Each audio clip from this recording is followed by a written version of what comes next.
Forms of igneous rock.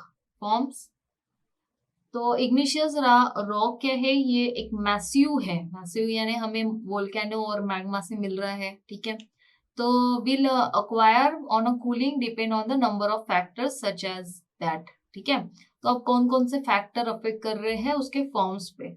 तो आप जैसे मैंने आपको स्टार्टिंग में ही बताया था मैग्मा और लावा के बारे में, तो स्ट्रक्चरल डिपोजिशन कैसा हो रहा है हमारे यानी वो इग्निशियस रॉक का, वह हॉट हॉट क्लाइमेट में है कि कोल्ड क्लाइमेट में है, ठीक है।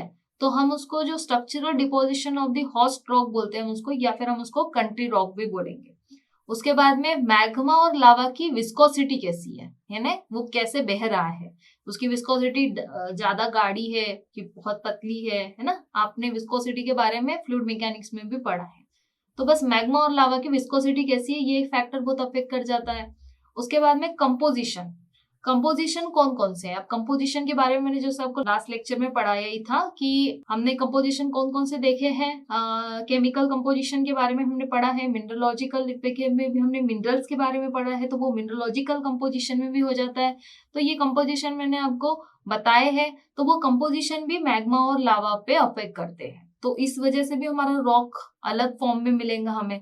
फिर उसके बाद में इन्वायरमेंट कैसा है वहां का, कि भाई मैग्मा और लावा जो इंजेक्ट हो रहा है, इरप्शन ऑफ लावा जो हो रहा है, वहां का इन्वायरमेंट कैसा है।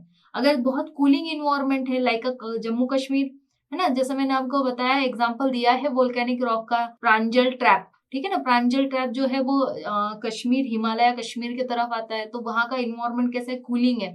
तो जो इरप्टेड लावा है वो जल्दी से कूल हो जाएगा, और मैग्मा भी अंदर ही अंदर भीतर ही भीतर वो भी जल्दी से कूल एंड क्रिस्टलाइज होने की कोशिश करेंगे। तो इस तरीके से हमें इग्निशियस रॉक के अलग अलग फॉर्म मिलेंगे, और इन्हीं फॉर्म को हमने ब्रॉडली 2 क्लासेस में डिवाइड किया है।